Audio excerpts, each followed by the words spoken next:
E louvado seja Deus, porque Deus sempre tem o seu povo reunido e nós vamos estudar a palavra de Deus. Capítulo 13, nós agora chegamos no capítulo 13 de Apocalipse.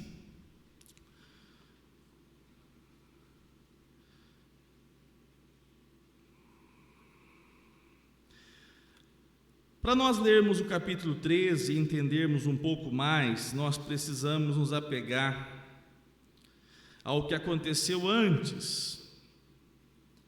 No domingo passado nós estudamos o capítulo 12 e nós vimos que o dragão tentou contra uma mulher muito bonita, uma mulher que tinha um vestido, do sol, a lua estava debaixo dos seus pés, algo assim espetacular. E essa mulher, ela estava grávida, e o dragão tentou de todas as maneiras contra essa mulher. Essa mulher é a Israel, a nação de Israel, aqueles que Deus chamou para receber a sua palavra, aqueles que Deus estabeleceu a sua aliança.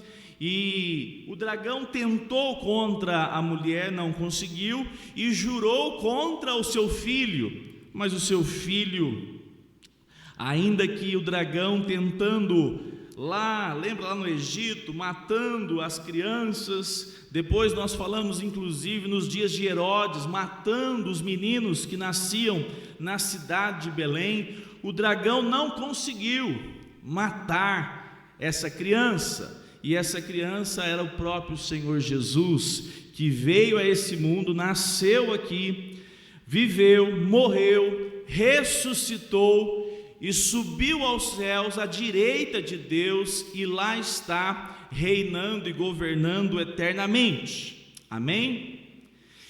O dragão não pôde vencer a mulher, o dragão não pôde vencer o filho da mulher, porque Deus prometeu lá em Gênesis, capítulo 3, verso 15.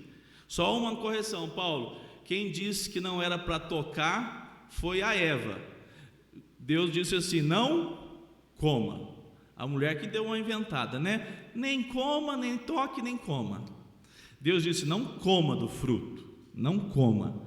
E o que aconteceu? Deus, ele preparou um plano dizendo assim para a serpente: está vendo essa mulher aí que você enganou? Está vendo essa mulher que você fez dela, nesse momento, uma mulher derrotada, afastada agora da minha presença? Da semente dela, serpente, da semente dela, lá no Éden, no jardim do Éden, em Gênesis, o diabo se revela como uma serpente. E em Apocalipse, um dragão. Então saiba você, dragão, saiba você, Satanás, que da semente dessa mulher sairá aquele que fará o quê? Esmagará a cabeça, a tua cabeça, porque você produziu um laço, uma artimanha, mas eu tenho um plano de redenção sobre a descendência dessa mulher. E essa relação agora acontece porque Jesus, ele está à direita de Deus, e olha o que aconteceu com Satanás. Ele não pôde contra Israel porque chegou o Messias, ele não pôde contra o Messias porque ele venceu, ele nasce, ele não morre, ele não é morto, ele vive aqui, ele se entrega na cruz, e agora ele tem uma sentença. Olha o que aconteceu. Diz assim, capítulo 12, verso 12, capítulo 12. Por isso, alegrem-se, ó céus, e vocês que neles habitam. Ai da terra e do mar, pois o diabo fez o quê? Desceu até vocês. Com qual sentimento? Cheio de fúria, sabendo que pouco tempo lhe resta.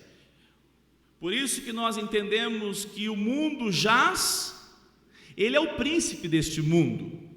Ele é o príncipe deste mundo, até que o Senhor coloque debaixo dos seus pés todos os seus inimigos. E aí nós saberemos que, na verdade, como o texto está dizendo aqui, faça o que você tem que fazer, porque você tem tempo determinado. Você não é autônomo para definir quanto tempo, e nem será livre para sempre. Pelo contrário, você terá tempo determinado. É isso que o versículo está dizendo, sabendo que pouco tempo lhe resta. E o que aconteceu? Satanás foi expulso de lá e levou um grupo grande com ele, terça parte.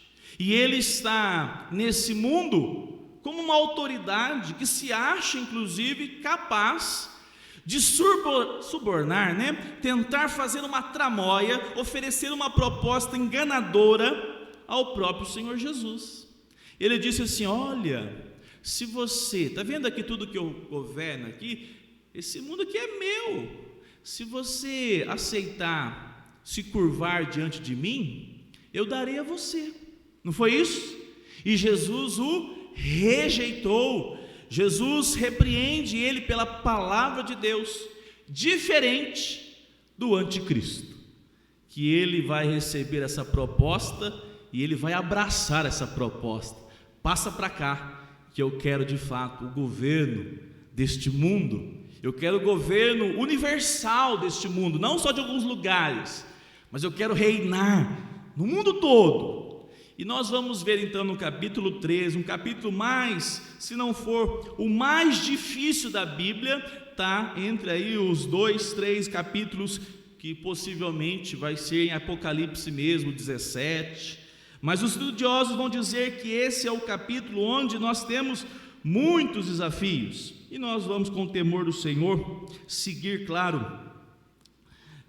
referenciais teóricos que são para nós guias, que Deus levantou homens para nos dar essa dádiva do estudo aprofundado, e nós vamos tentar fazer o possível para nós falarmos sobre todos os pontos aqui do capítulo 13. Então vamos lá. Sabendo que o inimigo então está com o tempo determinado para fazer o quê? Produzir tudo o que ele tem. E o que ele deseja produzir? Diz o texto que ele vem com fúria. Então você imagina o texto que Jesus mesmo diz: ele vem para matar, roubar e destruir. Roubar, matar e destruir. Uma coisa que nós vamos falar aqui hoje é a destruição dos valores, Como ele é arquiteto dessa engenharia, onde uma sociedade que chega no século 21 e está tão distanciada dos valores morais. E não é uma moralidade, Paulo, apenas no sentido, ele é um homem moral, olha só, ele não faz nada na frente de ninguém, ele é correto. Não, é uma moralidade onde a pessoa pensa: Deus me criou para a glória dele e eu devo me comportar com alegria nos seus decretos e rejeitar tudo aquilo que é imoral, tudo aquilo que não pertence aos filhos de Deus. E nós temos vivido uma época hoje tão complicada, onde essas coisas parecem que estão se esfarelando, E cada dia mais continuará, não vai melhorar. Nós temos que orar pela igreja, nós temos que orar para que a igreja possa estar pronta, para que a igreja possa estar consciente. Olha, essa colega minha de trabalho, que vergonha, destruiu o casamento. Os filhos agora estão revoltados com ela porque ela abandonou a família. Nós devemos ver essas coisas como sinais dizendo: Senhor, o grande dia do Senhor se aproxima. O grande dia do Senhor se aproxima. Porque a palavra de Deus diz assim, que se a mãe a abandonar, quem não abandonaria? Deus, o Senhor. Chegou os dias, Nunca foi tão comum as mães abandonarem filhos, Não é novo, mas parece que a gente vê mais isso. Que tristeza, que realidade tão terrível dessa sociedade que está cumprindo a agenda. Claro, Deus tem essa agenda nas mãos, mas agora então Satanás, ele está executando as suas obras, aquilo que lhe pertence. Então, meus irmãos, vamos lá para o capítulo 13. Convido você aí no capítulo 13 para nós observarmos os textos, os versículos. Diz assim, capítulo 13 de Apocalipse: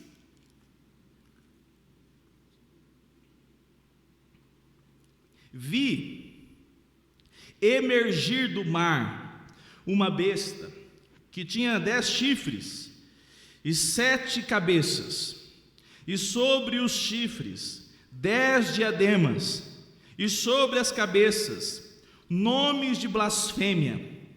A besta que vi era semelhante a leopardo, com os pés de um urso e boca como de leão. E o dragão deu à besta o seu poder, o seu trono e grande autoridade. Uma das cabeças da besta parecia ter sido golpeada de morte, mas essa ferida mortal foi curada. E toda a terra se maravilhou, seguindo a besta, e adoraram o dragão, porque deu a sua autoridade à besta. Também adoraram a besta, dizendo: quem é semelhante à besta? Quem pode lutar contra ela? Foi-lhe dada uma boca que proferia arrogâncias e blasfêmias, e foi-lhe dada autoridade para agir durante 42 meses. A besta abriu a boca em blasfêmias contra Deus, para lhe difamar o nome e difamar o tabernáculo, a saber, os que habitam no céu. Foi-lhe permitido também que lutasse contra os santos e os vencesse. Foi-lhe dada ainda autoridade sobre cada tribo, povo, língua e nação. E ele será adorado por todos os que habitam sobre a terra, aqueles que desde a fundação do mundo não tiveram seus nomes escritos no livro da vida, do Cordeiro que foi morto. Se alguém tem ouvidos, ouça. Se alguém tiver de ir para o cativeiro irá. Se alguém tiver de ser morto pela espada morto será. Aqui está a perseverança e a fidelidade dos santos. Vi ainda outra besta emergir da terra. Tinha 2 chifres, parecendo cordeiro, mas falava como dragão. Ela exerce toda a autoridade da primeira besta na sua presença, e faz com que a terra e os seus habitantes adorem a primeira besta, cuja ferida mortal havia sido curada. Também opera grandes sinais, de maneira que até faz descer fogo do céu sobre a terra, diante de todas as pessoas. Seduz aqueles que habitam sobre a terra por causa dos sinais que lhe foi permitido realizar diante da besta, dizendo aos que habitam sobre a terra que façam uma imagem à besta, aquela que foi ferida à espada e sobreviveu. E lhe foi concedido poder para dar a vida, ou melhor, dar vida à imagem da besta, para que também a imagem da besta falasse e fizesse morrer todos os que não adorassem a imagem da besta. A todos os pequenos e os grandes, os ricos e os pobres, os livres e os escravos, faz com que lhes seja dada certa marca na mão direita ou na testa, para que ninguém possa comprar ou vender, senão aquele que tem a marca, o nome da besta ou o número do seu nome.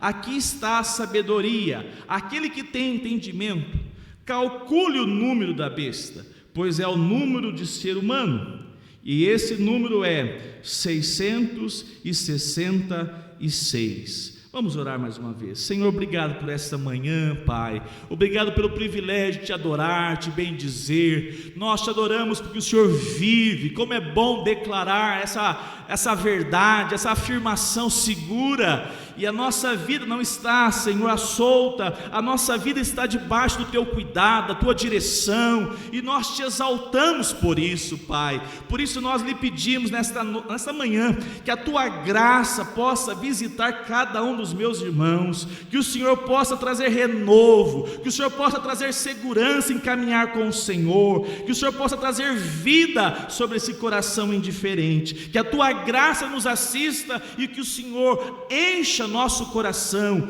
de amor pelo Teu nome, de amor pela Tua palavra e de segurança nas promessas do Senhor. Nós oramos em o nome de Cristo Jesus. Amém, amém. Meus irmãos, nós temos então aqui algo que cheio de símbolos. Nós vamos verificar, como nós já falamos em Apocalipse, é um livro que apresenta uma simbologia muito grande. Ela, na verdade, é uma das simbologias mais discutidas.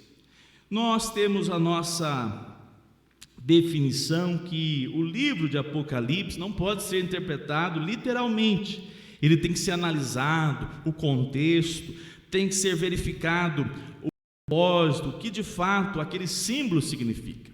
Então nós temos aqui nesse capítulo 13 essas figuras, e o texto vai apresentar para nós pelo menos 3 figuras muito sérias. Nós temos na vida da palavra de Deus, na relação com Deus, um Deus chamado Deus triuno. Quem são eles? O Pai, o Filho e o Espírito Santo. Nós temos aqui em Apocalipse 13 uma tentativa, que nós vamos ver que isso se repete, de Satanás produzir também uma, digamos assim, uma imagem de uma manifestação trinitária.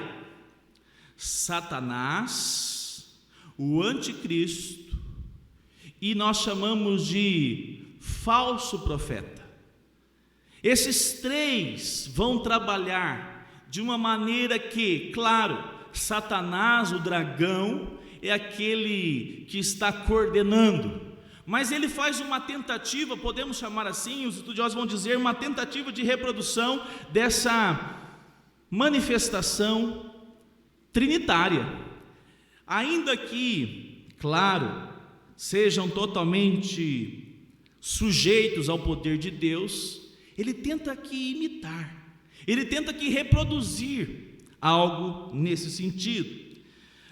Alguns estudiosos vão dizer que essa primeira besta que aparece aqui no versículo 1, ela representa o poder perseguidor de Satanás, por meio das nações.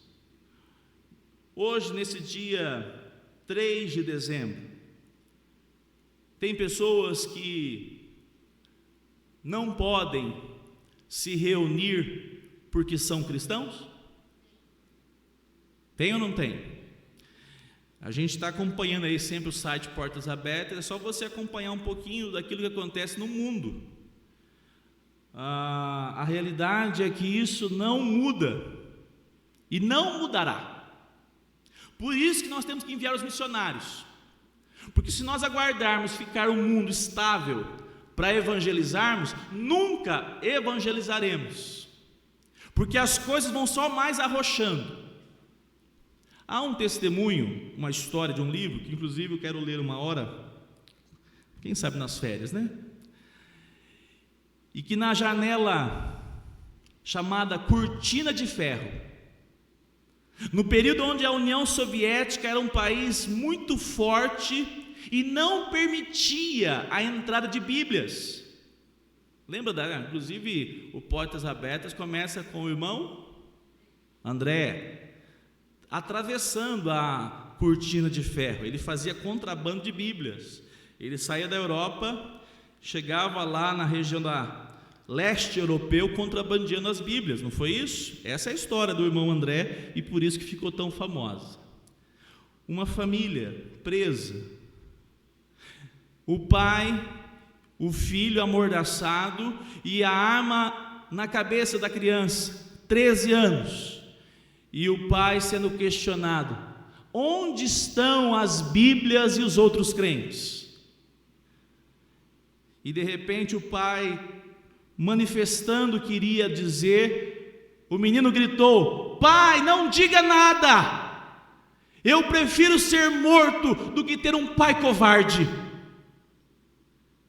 E naquele dia, aquele garoto foi morto. A realidade cristã no Brasil, ela passa, tem horas, uma ideia de uma colônia de férias. Ela traz uma realidade totalmente diferenciada do que é de fato a vida cristã. Nós vivemos um tempo onde a opressão e a perseguição é ideológica, e nós achamos que não, isso aí dá conta da gente sair, a gente se livra disso, enquanto há uma conspiração de fato contra a sua vida espiritual, porque tem locais, e sempre será assim, que já há perseguição literal, com morte. Esses casos como esse que eu acabei de dizer, só corrobora naquilo que nós sabemos de informação, que há muitas pessoas tendo que morrer. E como nós já vimos, capítulo 12, por sinal também, nós vamos ver hoje, morre e Satanás é derrotado na morte, porque aquela pessoa, abraçado por Jesus, é recebido por ele na glória. E essa relação é igual ao terrorismo, né? O terrorismo chega, ele faz um estrago aqui desse lado, ele vai fazer um estrago, mas sabe o que ele quer fazer esse estrago aqui? Porque ele sabe que só matar já morreu, ele quer assustar quem? Os vizinhos. Essa tentativa de Satanás, ele sabe que não pode com uma bala levar essa criança lá para o seu lago de fogo, mas ele sabe que com isso ele vai amedrontar grande parte que não estiver com o coração convicto de qual chamado recebeu. Essa é uma realidade, esse é um contexto desse mundo hoje. Então, Satanás tem então o seu primeiro agente, essa besta que opera por meio das nações e pelo mundo. Se você observar, nós temos perseguição no mundo democrático, temos ou não temos? Nós temos perseguição nos países totalitários, temos ou não temos? Nós temos perseguição em todos os países da terra contra o Evangelho do Senhor Jesus, de uma maneira ou de outra. E essa realidade, meus irmãos, é porque tudo está sendo apontado para essa execução, onde esse agente, nós vamos ver características dele, manifestará as suas obras. Nós vamos ver que a segunda besta, ela vai simbolizar as religiões e as filosofias desta vida. As religiões que hoje, olha, nunca foi tão fácil dar exemplos do que está acontecendo, né? Vocês viram o que acontece com alguém extremado religiosamente? Vocês estão vendo o que acontece com alguém que é extremado, que ele não tem discernimento, que é certo e errado, ele tem na verdade uma convicção demoníaca na religião. O que ele produz? É só você lembrar de 7 de outubro, você vai lembrar o que eles produzem. Eles produzem o terrorismo, eles produzem um ideal onde o islâmico radical, esse contexto religioso, ele dá uma das facetas que a religião produz e produzirá contra os filhos de Deus: aversão, dentes cerrados, ódio. Por quê? Porque na realidade os filhos de Deus enfrentarão perseguições terríveis. E essa realidade então se revela cada dia para um apontamento. Então, a primeira besta, governos políticos. Governos políticos. Vocês não ficam assustados? Não, assustados assim no sentido de falar: meu Deus, eu sou da época que o pessoal queria saber se o chip ia colocar aqui, ô Léo, se ia ser aqui, aí na Bíblia fala na fronte. Sou dessa época. E aí todo mundo dizia assim, mas como é que pode botar um chip no corpo humano? O ser humano está cheio de chip já faz muitos anos. Isso aí é café pequeno. Nós vamos ver que a questão não é o chip. Nós vamos ver que é muito além do chip. Mas há 30 anos atrás já dizia, há sim um entorno político para uma organização mundial. Irmãos, o que são esses tratados? A OTAN, a ONU hoje ela põe o dedo aonde ela quiser. Tudo isso para apontar que um governo político terá sim supremacia mundial. Eu pergunto para vocês, qual o líder hoje que se levantar no mundo? Pode ser lá vamos botar um santo, o príncipe Felipe da Espanha. Vamos citar o Macron não, que ele é esquerdista, o Putin é do maligno, vamos pegar um. Tudo exemplos. Aí levanta Felipe e diz assim, olha, a solução para a guerra é assim, nós temos que encontrar uma solução assim, assim e assim. O problema da fome é só nós desenvolvermos isso e isso. E em 7 anos, vamos botar 7, vamos botar 6, porque pertence mais a eles. Vamos botar 6. Em 6 anos é resolvido o problema da fome mundial e não há uma bala disparada entre nações.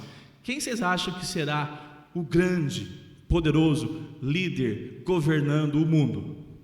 O Felipe, esse aí é o baita presidente. Ele não pode ser presidente ele não pode ser só príncipe da Espanha, não. Ele não pode ser só presidente da ONU, não. Ele tem que ser mundialmente o nosso grande líder. É interessante. Como que coisas que lá atrás nós já vimos e nem imaginávamos faz sentido. A globalização corrobora para essa orquestração de um governo, de uma relação onde a perseguição será. Hoje, irmãos, eu falei ontem, eu já falei que isso aqui é do capeta, né? Mas se vocês acreditou, porque vocês são bobos, porque não é não. Eu falei assim, perto da Gisele, nós precisávamos comprar uma air fry mais moderna. A nossa não apita. Olha lá, tem uns que apita ao consumismo. A minha está com parafuso lá, mas funciona, eu estou querendo comprar outra. Eu vi a propaganda. Mas eu vi a propaganda, não foi em casa não, fazia tempo. Passou uns minutos lá no Instagram, de repente, air fry da Philips. O que é isso? Eu quase que orei em cima do celular. Isso é coisa do capeta.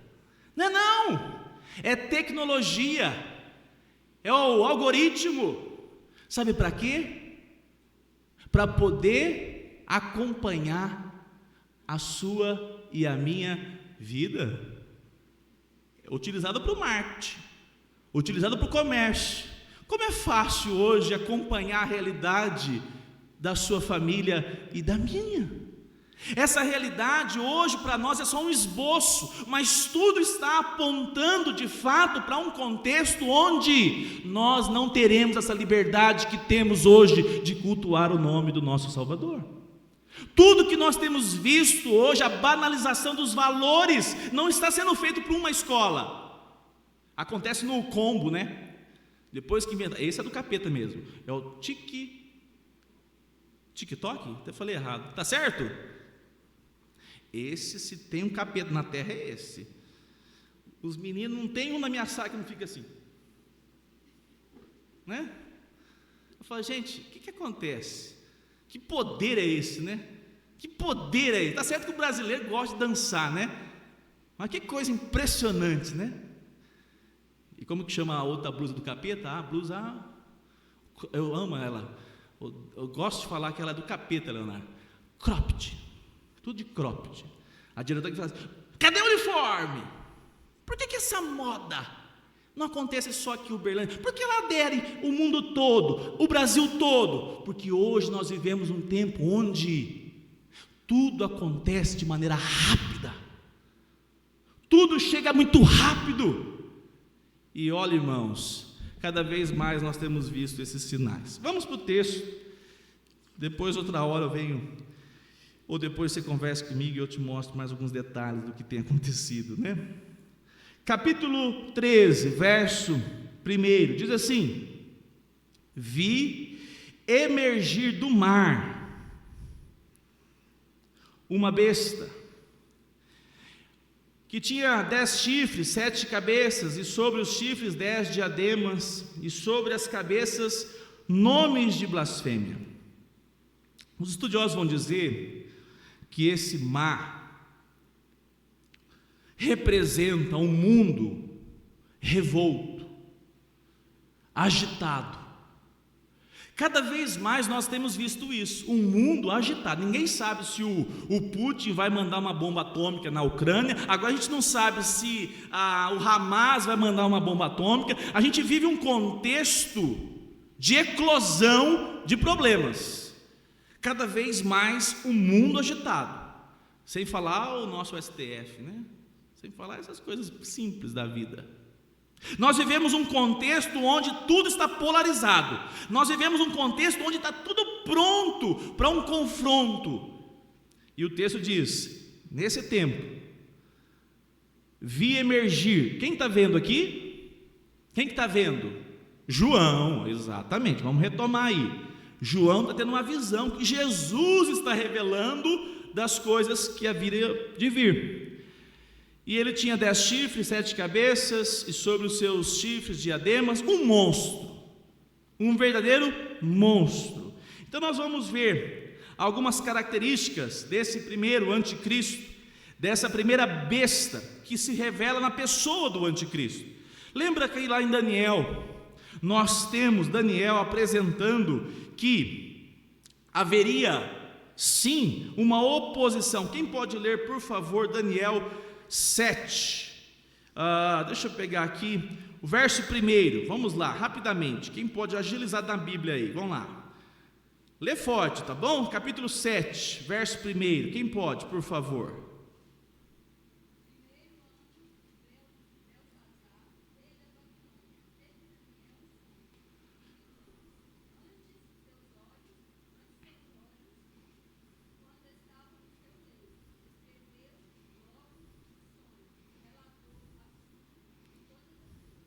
Isso, Daniel tem um sonho, ele vê figuras, ele vê um leão, ele vê um urso, ele vê um leopardo, e ele vê uma outra fera terrível.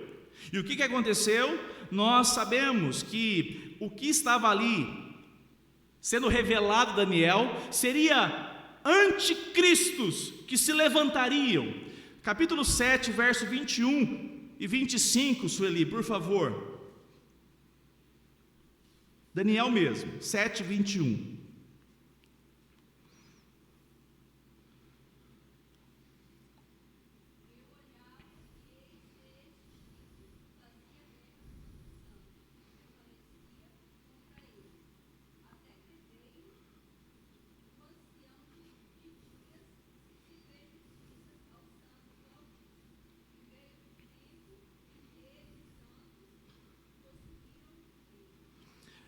Aqui vai acontecer o seguinte: Daniel vai ter uma revelação de Deus, escatológica, onde ele vê esses animais, essas feras, e apontando que o povo de Deus sofreria perseguição.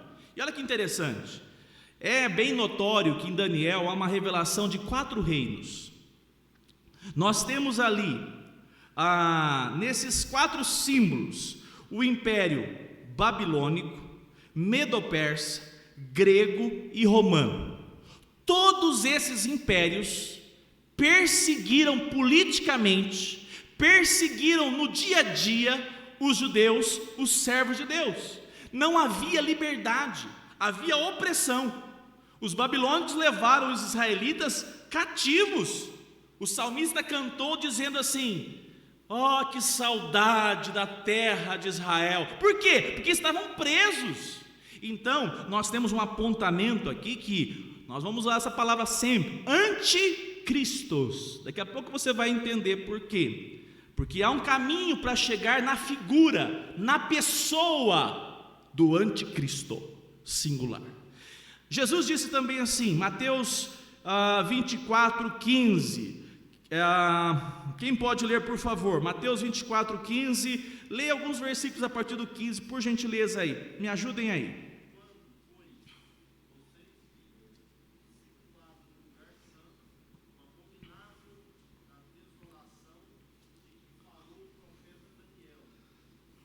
Pode continuar, Machado.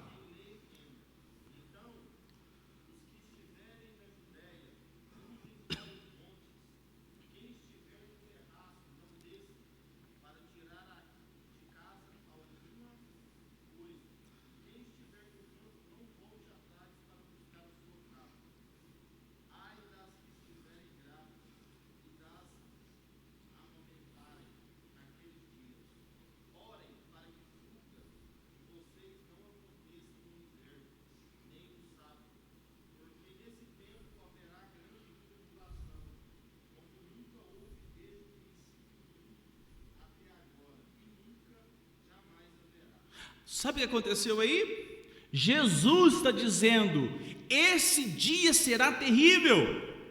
Mas tem uma informação importante. Essa mensagem de Jesus, escatológica, não era para longe, era para perto. Qual ano que Jerusalém foi destruída? 70, muito bem. No ano 70, o imperador Tito se levantou e dizimou os judeus em Jerusalém. Sabiam disso? Quando que Israel voltou a ser Israel? Ô Luciano, 1948, e quem assina o documento? Oswaldo Aranha. Do ano 70, quase 2000 anos, até 1948, Israel, depois dessa dispersão provocada por Tito, ai das mulheres grávidas, daquelas que amamentam, que vão ter que correr. Jesus está dizendo, há uma agenda que o Senhor, eu estou no controle, e há um cumprimento. Até aqui lembrei desse texto, Rogério Gomes. Quem faz uma salada aqui é os chamados preteristas, né? Colocam assim, não, Jesus já veio. Não, Jesus não veio. Eles confundiram. A ideia é que Jesus está dizendo, há um anticristo se revelando. Esses anticristos se revelam de acordo com a agenda de Deus. E nesse ano 70, Deus permitiu que esse anticristo, na figura do imperador romano, Tito, massacrasse os judeus. Todos os judeus não foram exterminados, eles fugiram. Tanto é que eles puderam voltar em 48, depois da Segunda Guerra Mundial, após o Holocausto. Mas nós temos aqui essa figura de que essa escatologia estava próxima, mas não tão próxima. Machado, continua agora do verso 21 e o 22, por favor.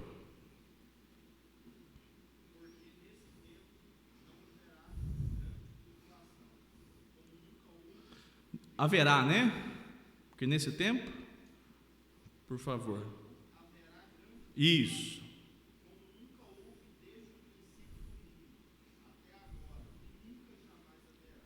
Olha só, agora Jesus está apontando, não é para aquilo que estava no ano 70. Nunca houve, nunca haverá tribulação como nesses dias. E aí nós não estamos falando do ano 70. Nós não estamos falando da Segunda Guerra Mundial. Nós estamos falando dos últimos dias, onde essa figura da besta, o anticristo, estará sim no controle, e aonde de fato a perseguição será cruenta. Caminhando, nós vamos ver alguns detalhes. Lá em 1 João capítulo 4, verso 2 e verso 3, eu gostaria que nós lêssemos para você ver que esse é citado como uma pessoa e também é citado como algo impessoal, um sistema. Nós vamos ver 1 João 4, 2 e 3. Quem pode ler, por favor, se tivessem a Bíblia na tela, por favor, me ajudem.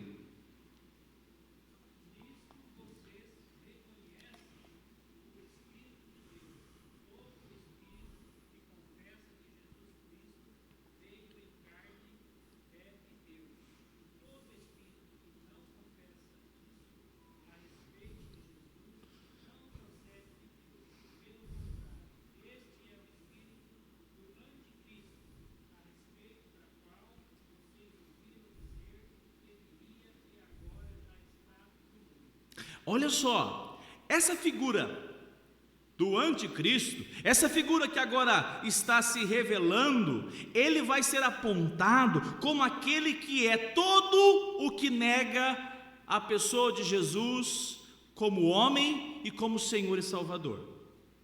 Todo aquele que nega manifestará atos de um anticristo. Então eu vou ler para vocês 1 João, capítulo 2, verso 18. Abra sua Bíblia aí para você acompanhar. 1 João, capítulo 2, verso 18. Diz assim: filhinhos, esta é a última hora. E como vocês ouviram que o anticristo vem, também agora muitos anticristos têm o quê? Olha o que ele está dizendo. Há uma data para a figura do anticristo, pessoa. Mas enquanto não chegar, se levantará muitos anticristos, fazendo o papel de oposição a Cristo. Os reformadores, Confissão de Fé de Westminster, quem eles apontavam que era o anticristo? Quem já teve a curiosidade? Viu, Sueli? Lembrou agora não? Quem eles apontavam? Quem? Muito bem, nossa, que está lendo a Confissão de Fé de Westminster agora, que bênção. Você não era reformado, mas se tornou uma grande reformada, cheia de Deus. Os reformadores chamavam o Papa como a grande figura do anticristo. E se nós observarmos ela no contexto, faz todo sentido. Quem se levantou em oposição à pregação do Evangelho com Martinho Lutero, John Hus? Quem se levantou contra a igreja que pregava as Escrituras e não simplesmente palavras jogadas ao vento? A Igreja Católica. E ainda que a figura do Papa não seja a própria pessoa do anticristo, que eu não creio, apesar que esse aí é meio esquisito, hein? Eu não creio que seja ele em si, mas ele tem um papel a apresentar. Qual o papel? Um papel de oposição. Oposição ao Evangelho. Então os reformadores diziam, sofrendo debaixo do jugo da Igreja Católica, dizendo: olha, este aí é a figura do anticristo.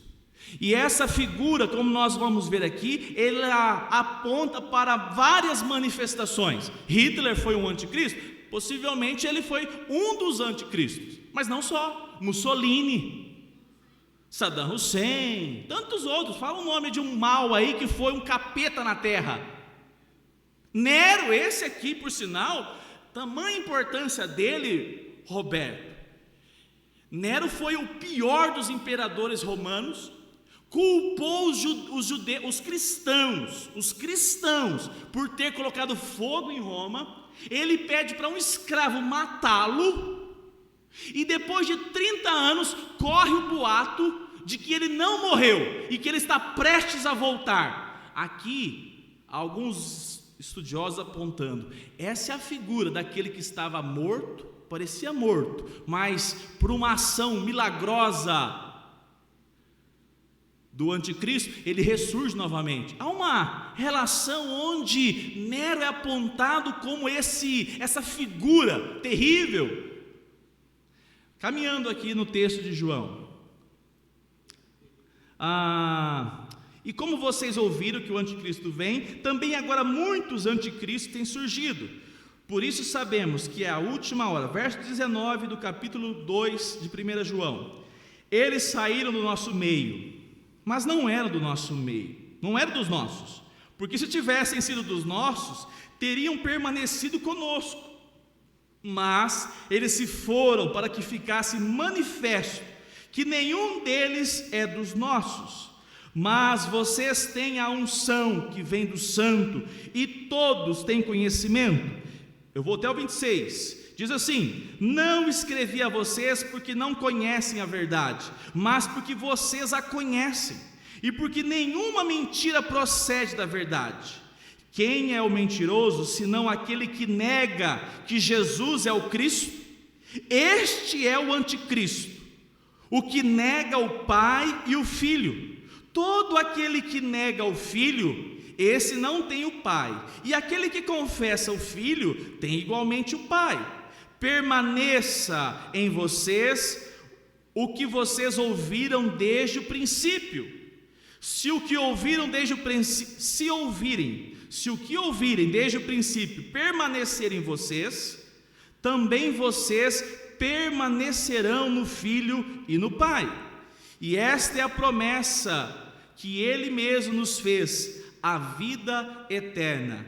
Isto que acabo de escrever para vocês é a respeito dos que estão tentando. Uma informação importante para você não pode ir embora hoje. Estão tentando enganá-los. A artimanha maligna sempre foi revelada por essa besta, lembra? Estamos falando da primeira besta.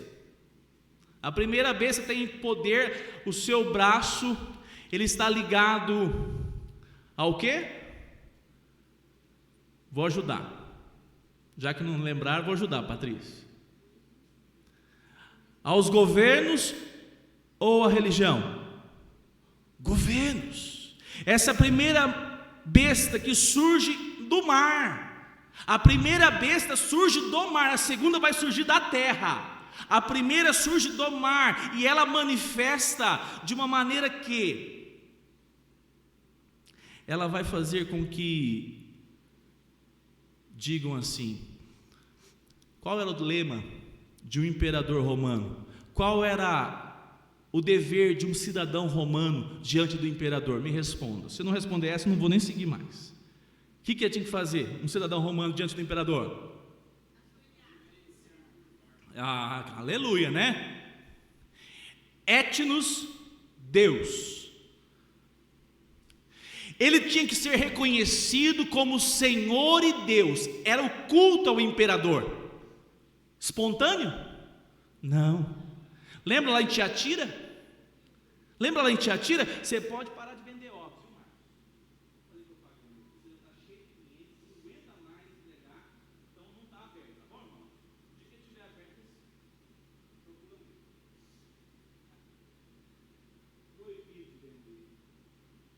Você não adora o imperador, você não vai fazer negócios. Você não vai poder vender nada, Márcio, mais. Porque você não reconhece o grande imperador César, seja ele Tito, seja ele Dominiciano, seja qual imperador fosse, romano, não podia mais fazer negócio. Não podendo fazer negócio, não tem sustento. Não tendo sustento, faz o quê? Mendicância. Até, se for o caso, morre. Nós vimos as igrejas que foram perseguidas, por quê? Porque essa figura, essas imagens, essa caricatura do anticristo aqui, ela é revelada em cada pessoa que se levantava e declarava-se digno de adoração, como um Deus. E o que vai acontecer? Nós temos então aqui um texto que nós temos que abrir paralelo ao texto de Apocalipse 13. Abra aí sua Bíblia em 2 Tessalonicenses capítulo 2.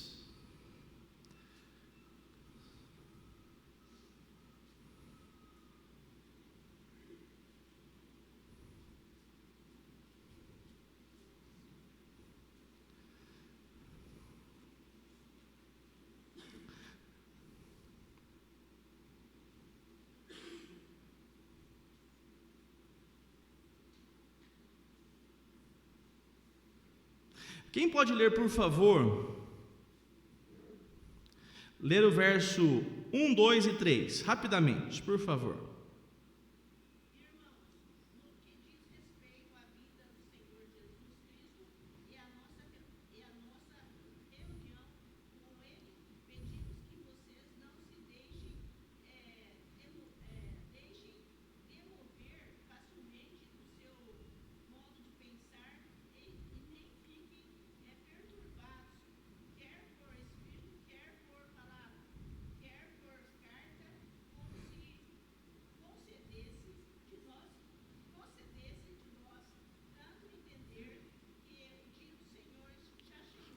Detalhe, só para depois a irmã continuar. Paulo está dizendo o quê? Irmãos, seja por cartas, seja por palavras, não deixem se levar, demover não deixem se levar por qualquer ensino, não deixem de confiar suas vidas. Verso 2 diz assim: modo de pensar, nem fiquem perturbados. Por quê? Verso agora é o 2, né? É o 3.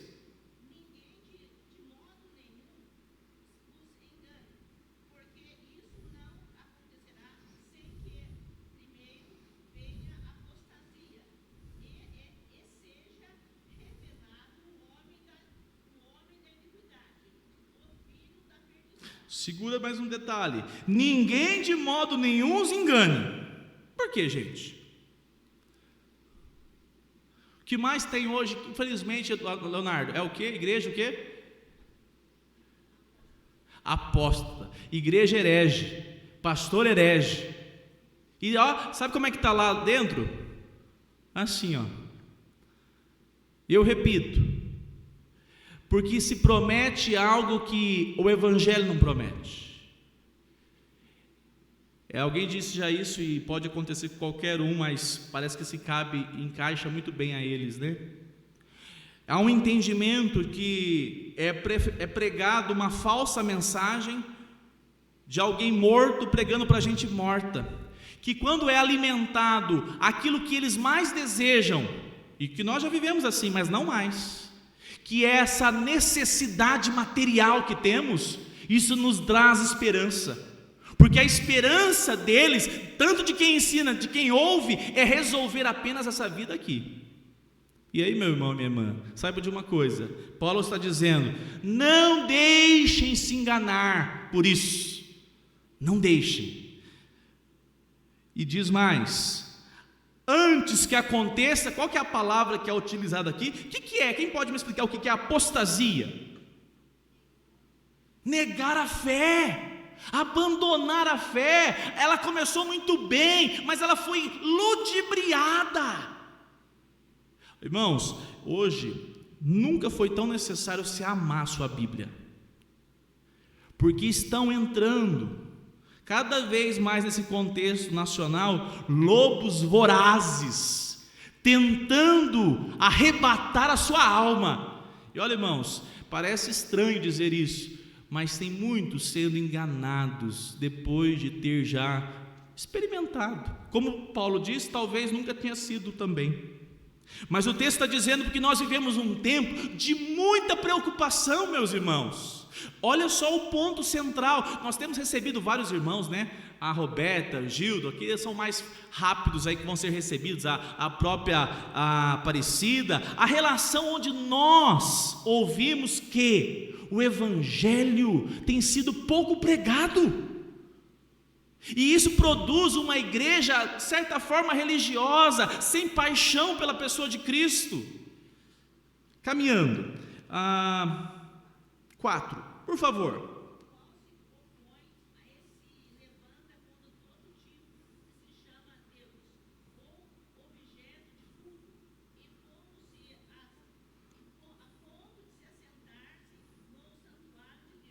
Isso, até aqui a gente vai caminhar. Eu quero destacar apenas alguns pontos, porque não vai dar para terminar o capítulo 13, mas eu quero começar.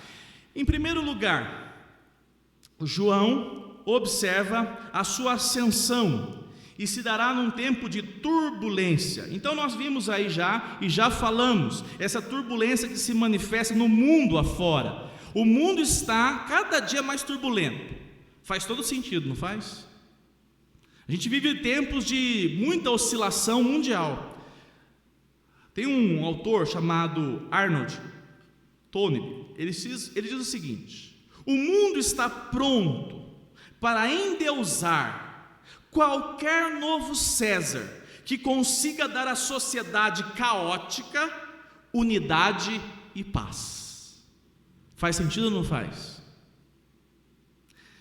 Caminhando. Segundo, ele incorpora todo o poder, força, crueldade dos grandes impérios do passado.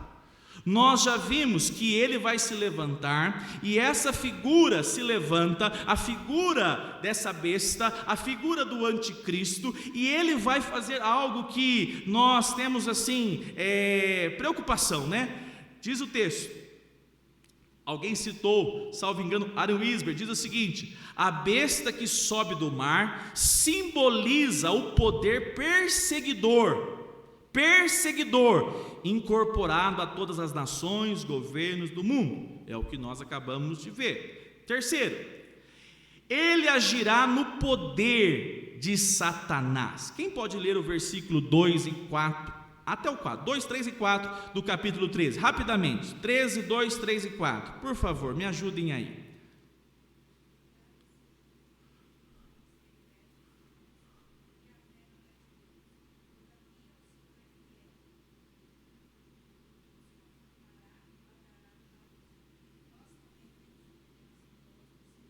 Não, Ana, você está lendo Apocalipse, tá? Apocalipse, por favor, leia novamente, Ana. Capítulo 13, 2 ao 4.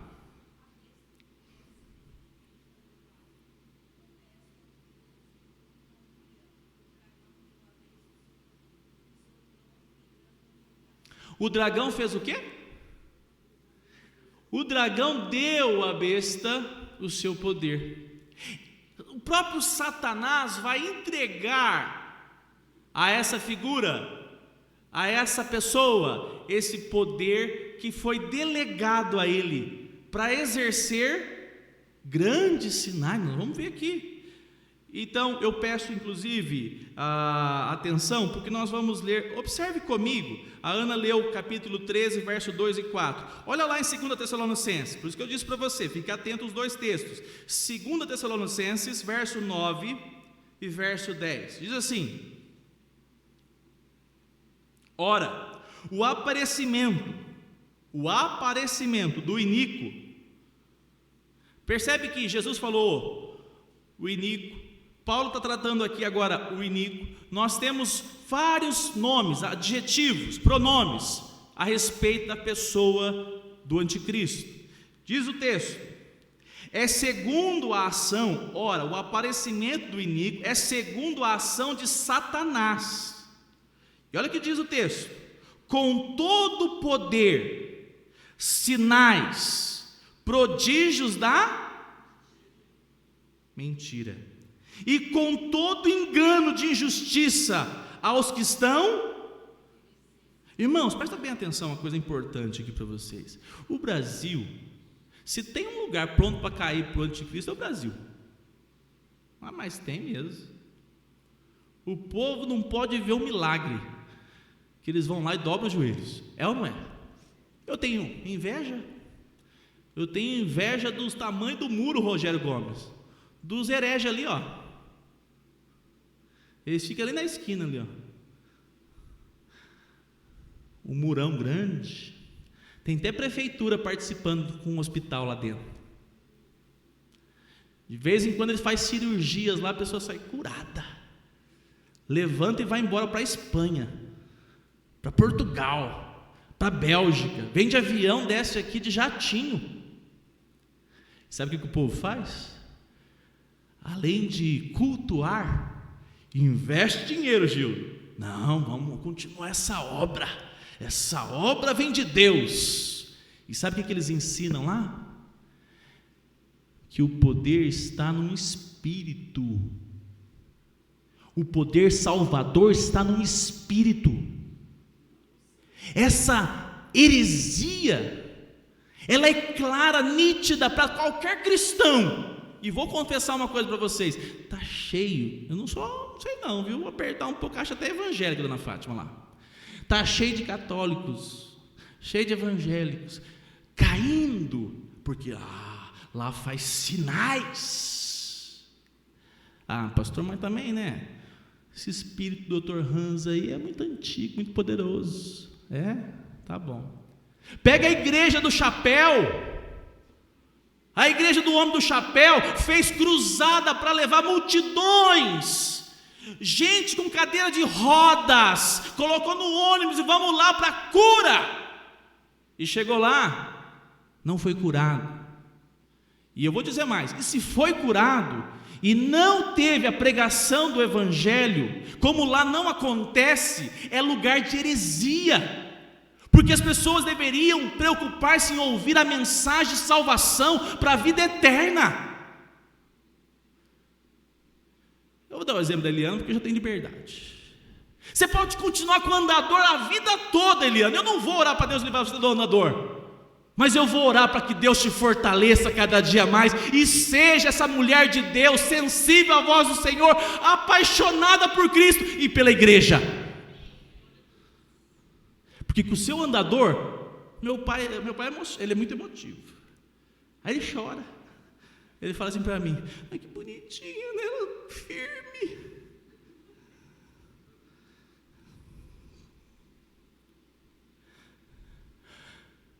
Tem pessoas que dizem: não deixarei que os privilégios do Egito roube o chamado de Deus para a minha vida. Você prefere viver um engano e se entregar ao engano e viver uma vida mentirosa, iludida, do que desfrutar da eternidade com o nosso Salvador, onde todos nós correremos e voaremos, eu creio, Eliana, onde nós não teremos mais lágrimas, porque será o quê? Enxugado. Enxugado é mais do que só não chorar mais, é consolado, é abraçado, Débora, é visto por Deus com amor, Raquel. É Deus dizendo assim: eu vi tudo que você viveu, e eu sou o Senhor da sua vida, e você viverá comigo eternamente ao meu lado. Mas é claro, é mais fácil, aceita a proposta da igreja, porque essa turma aqui, oremos por eles, porque nós temos que orar pelos crentes hoje, que se dizem crentes, essas igrejas que não anunciam o evangelho, mas anunciam a unção para prosperar, a unção para ser curado, a unção de tudo quanto é coisa, menos arrependimento diante dos nossos pecados. E aí o que acontece? O Brasil está pronto para a figura poderosa do anticristo. Ele vai fazer até descer fogo. E Paulo está dizendo: não se deixe enganar. Como que nós nos tornaremos enganados? Como? Só tem uma maneira, exato: amando a palavra de Deus e gastando a nossa vida em conhecê-la, porque o Espírito Santo de Deus ilumina o nosso coração. Para nós caminharmos e orarmos, não vou adiantar, porque a gente pode continuar segunda que vem, ou melhor, domingo que vem. O texto diz: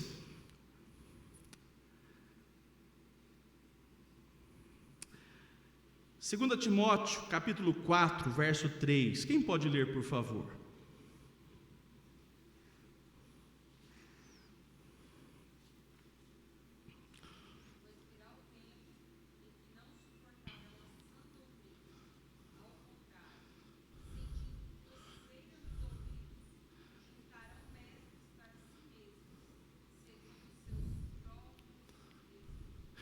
Misericórdia. Eu só creio que realmente nós não vivemos essa época plenamente, porque não está cheio, nós estamos recebendo um tanto de gente crente, dizendo assim para mim: pastor, nós queremos ouvir a palavra de Deus. Diz amém. Porque de curioso estou dispensando.